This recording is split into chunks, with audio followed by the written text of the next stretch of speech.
Hello, Kilukkam വ്ളോഗിൻ്റെ പുതിയൊരു വീഡിയോയിലേക്ക് സ്വാഗതം. ഇന്നത്തെ ടിപ്പൊക്കെ ആയിട്ടാണ് ഞാൻ വന്നേക്കുന്നത്. നമുക്ക് കിച്ചണിലേക്ക് എല്ലാവരും അറിഞ്ഞിരിക്കേണ്ട കുറച്ച് ടിപ്പുകളൊക്കെ, കുറച്ച് യൂസ്ഫുൾ ആയിട്ടുള്ള ടിപ്സാണേ. എന്നാൽ നമുക്ക് ടിപ്പിലേക്ക് പോകാം. ആദ്യം നമുക്ക് നമ്മുടെ കറിവേപ്പില എങ്ങനെയാണ് സ്റ്റോർ ചെയ്യുന്നതെന്ന് നോക്കാം. എല്ലാവരും സാധാരണഗതിയിൽ ഊരി കുപ്പിക്കകത്തിലിട്ടങ്ങ് വെക്കുക, ഫ്രിഡ്ജിലായാലും അങ്ങനെ തന്നെ. എന്നാൽ അത് വെക്കേണ്ട ഒരു രീതിയുണ്ട്. നമ്മൾ കഴുകി വൃത്തിയാക്കുകയാണെങ്കിൽ അതിലെ വെള്ളമയം മൊത്തം കളഞ്ഞിരിക്കണം. അല്ല, കഴുകാതാണെന്നുണ്ടെങ്കിൽ അതിൽ ചിലന്തുവലയോ അഴുക്കോ ഒക്കെ ഉണ്ടോ എന്ന് നോക്കിയിട്ട് നമ്മൾ സാധാരണ മേലോട്ടാണ് വലിച്ചൂരുന്നത്. അങ്ങനെ ചെയ്യരുത്.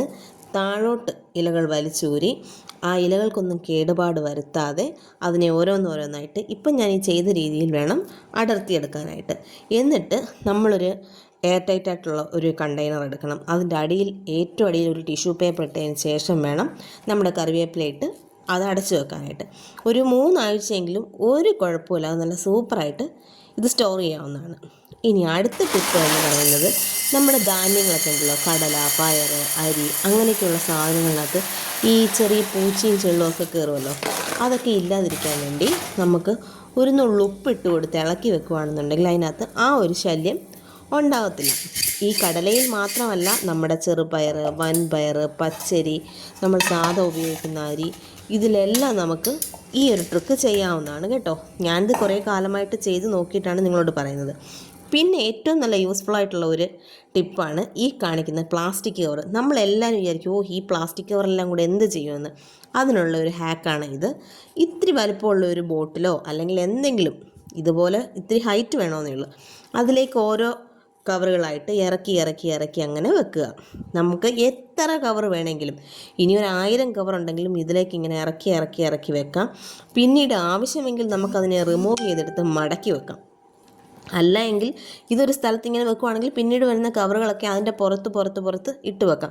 അല്ലെങ്കിൽ വേണമെങ്കിൽ ഇത് ഊരി റിമൂവ് ചെയ്തെടുത്തിട്ട് നമുക്കൊരു ഹുക്കോ വല്ലതും ഉണ്ടെങ്കിൽ അതിൽ ഹാങ് ചെയ്തിടാം. നമുക്ക് ആവശ്യമുള്ളപ്പം ഓരോന്നായിട്ട് നമുക്ക് എടുക്കുകയും ചെയ്യാം. ഇനി നമുക്ക് അടുത്ത വേറൊരു ടിപ്പെന്ന് പറയുന്നത്, എല്ലാവർക്കും യൂസ്ഫുൾ ആയിട്ടുള്ള ടിപ്പുകളൊക്കെ തന്നെ. ഇതൊക്കെ നമ്മുടെ അടുക്കളയിലേക്ക് വേണ്ട ഏറ്റവും നല്ല ടിപ്പുകളിൽ ഒന്നായിരിക്കും ഈ കവറിൻ്റേത് കേട്ടോ. കവർ, നമുക്ക് പ്ലാസ്റ്റിക് കവർ ഭയങ്കര ബുദ്ധിമുട്ടാണ്. ഹരിതകർമ്മസേനക്കാർ ചേച്ചിമാർ വരുമ്പോഴായാലും കൊടുക്കാൻ ഇത് നമുക്ക് എളുപ്പമായിട്ടുള്ള ഒരു മെത്തേഡായിട്ടാണ് എനിക്ക് തോന്നിയിട്ടുള്ളത്. പിന്നീട് ഇനി വരുന്നത്, നമ്മുടെ കുഞ്ഞുങ്ങൾ സ്കൂളിൽ കൊണ്ടുപോകുന്ന ബോട്ടിലുണ്ടല്ലോ, എത്ര നമ്മൾ ക്ലീൻ ചെയ്യുമെന്ന് പറഞ്ഞാലും അതിലെ ചില കീടാണുക്കളൊന്നും പോകത്തില്ല. നമുക്ക് എപ്പോഴും ചിലപ്പോൾ ചൂടുവെള്ളത്തിൽ കഴുകാൻ പറ്റിയെന്ന് വരത്തില്ല. അതിനായിട്ടുള്ള ഒരു ഹാക്കാണ്, നമ്മുടെ ഒരു നുള്ളു ഉപ്പ് ഇതിലേക്കിട്ട് ഇത്തിരി നേരം ഒന്ന് മാറ്റി വെച്ച് നിന്നിട്ട് അതിനെ ഒന്ന് കലക്കി വൃത്തിയാക്കി കളയുവാണെന്നുണ്ടെങ്കിൽ കീടാണുക്കളൊക്കെ ഉണ്ടെന്നുണ്ടെങ്കിൽ പെട്ടെന്ന് അങ്ങ് പൊയ്ക്കൊള്ളും. ആഴ്ചയിൽ ഒരു പ്രാവശ്യമെങ്കിലും ഇങ്ങനെ ചെയ്യണം. കാരണം ഈ ബോട്ടിലിൽ നിന്നൊക്കെയാണ് നമ്മുടെ കുഞ്ഞുങ്ങൾക്ക് പെട്ടെന്ന് രോഗങ്ങൾ ഉണ്ടാകുന്നത്. കാരണം കുഞ്ഞുങ്ങൾ എപ്പോഴും അത് സ്മൂത്ത് വായിൽ വെച്ച് ഇങ്ങനെ ഊറി കുടിക്കുന്നു. അപ്പോൾ ആ തുപ്പലിൻ്റെ അംശവും ഒക്കെ ആയിട്ട് ഒരുപാട് അണുക്കൾ അവിടെ ഉണ്ടാകാനുള്ള സാധ്യതയുണ്ട്. കുഞ്ഞുങ്ങൾക്ക് രോഗങ്ങൾ ഉണ്ടാകാനും ഇതുകൊണ്ട് ചാൻസാണ്. അതുകൊണ്ട് ഈ കാര്യം സ്കൂൾ കുട്ടികളുള്ള അമ്മമാരെല്ലാം വളരെ ശ്രദ്ധയോടുകൂടി ചെയ്യേണ്ട ഒരു കാര്യമാണ്. നമ്മൾ കഴുകി വൃത്തിയാക്കി കഴിയുമ്പോൾ അതിൻ്റെ ഉപ്പിൻ്റെ മയമൊക്കെ അങ്ങ് പൊയ്ക്കൊള്ളും. അടുത്തതായിട്ട് നമ്മുടെ ടിപ്പ് എന്ന് പറയുന്നത്, നമ്മുടെ ഫിഷ് കട്ടർ ഉണ്ടല്ലോ. നമ്മുടെ ഫിഷ് കട്ടർ നമുക്ക് ചിലപ്പോൾ മൂർച്ചയില്ലാത്തതായിട്ടൊക്കെ തോന്നും. അതിന് പറ്റിയ ഏറ്റവും യൂസ്ഫുൾ ആയിട്ടുള്ള ഒരു ടിപ്പാണ്, നമ്മുടെ കല്ലുപ്പിനകത്തിൽ ഇതിങ്ങനെ ഇട്ട് കട്ട് ചെയ്ത് കുറച്ച് നേരം വെക്കുകയാണെന്നുണ്ടെങ്കിൽ ഇതിൻ്റെ മൂർച്ച വളരെ പെട്ടെന്ന് തന്നെ നമുക്ക് റെഡിയാക്കി എടുക്കാൻ പറ്റുന്നതാണ്. അല്ലാതെ അരമിച്ച് രാകുവോ ഒന്നും വേണ്ട. ഇത് നല്ല യൂസ്ഫുൾ ആയിട്ടുള്ള ടിപ്പാണ്.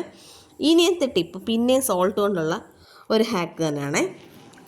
നമ്മുടെ തേങ്ങാമുറിയൊക്കെ നമ്മൾ കുറച്ച് ദിവസം ഫ്രിഡ്ജിൽ വെച്ച് കഴിയുമ്പോഴത്തേക്ക് പെട്ടെന്നൊരു പൂപ്പലോ ഒരു നിറവ്യത്യാസമോ ഒക്കെ പോലെ വരുമല്ലോ. പണ്ട് കാലത്ത് ഈ ഫ്രിഡ്ജൊന്നും ഇല്ലാത്ത സമയത്ത് നമ്മുടെ മുത്തശ്ശിമാരൊക്കെ ഇതുപോലെ തേങ്ങയിൽ ഉപ്പ് പുരട്ടി വെച്ചേക്കുമായിരുന്നു. എത്ര ദിവസം വേണമെങ്കിലും അന്ന് പുറത്തിരിക്കുമായിരുന്നു. ആ കാലം വേറെയല്ലേ. ഇങ്ങനെ ഉപ്പ് പുരട്ടി വെച്ചാൽ മതി, ഒരുപാട് ദിവസം ഇരിക്കും.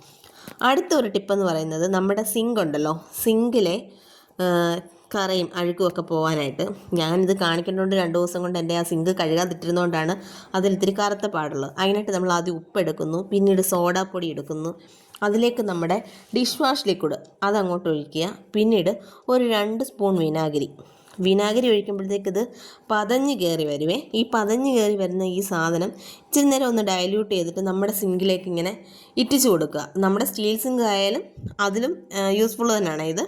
ഈ ഇറ്റിച്ച് കൊടുത്തതിന് ശേഷം നമ്മളൊരു സ്ക്രബ്ബർ ഉപയോഗിച്ചൊന്ന് കഴുകുക. ഞാനിപ്പം ഗ്ലൗസ് ഒന്നും ഉപയോഗിച്ചിട്ടില്ല. എൻ്റെ സ്കിങ്കയിൽ എന്തോ അഴുക്കുണ്ടെന്നുള്ളത് എനിക്കറിയാം. ഒത്തിരി അഴുക്കൊക്കെ ഉള്ളതാണെങ്കിൽ നമ്മൾ തീർച്ചയായിട്ടും ഒരു ഗ്ലൗസ് ഉപയോഗിച്ച് വേണം കഴുകാൻ. അല്ലെന്നുണ്ടെങ്കിൽ ഒരു ബ്രഷ് ഉപയോഗിച്ച് കഴുകിയാലും മതി. അങ്ങനെ നമ്മൾ കുറച്ച് നേരം ഒന്ന് ഉരച്ച് കഴുകി വിടുമ്പോഴത്തേക്കും നമ്മുടെ സിങ്ക് ആണെങ്കിൽ നല്ല അടിപൊളിയായിട്ട് നീറ്റായിരിക്കും. അപ്പം ഈ ടിപ്പിൻ്റെ വീഡിയോ ഇഷ്ടപ്പെട്ടെങ്കിൽ എല്ലാവരും ഒന്ന് ലൈക്ക് ചെയ്യാനും ഷെയർ ചെയ്യാനും സബ്സ്ക്രൈബ് ചെയ്യാനും ഒന്നും മറന്നു പോവല്ലേ. ഇനി ഇതുപോലെ യൂസ്ഫുൾ ആയുള്ള വീഡിയോയുമായി ഞാൻ പിന്നെയും വരുന്നതാണ്. അപ്പോൾ ഓക്കെ, ബൈ ബൈ.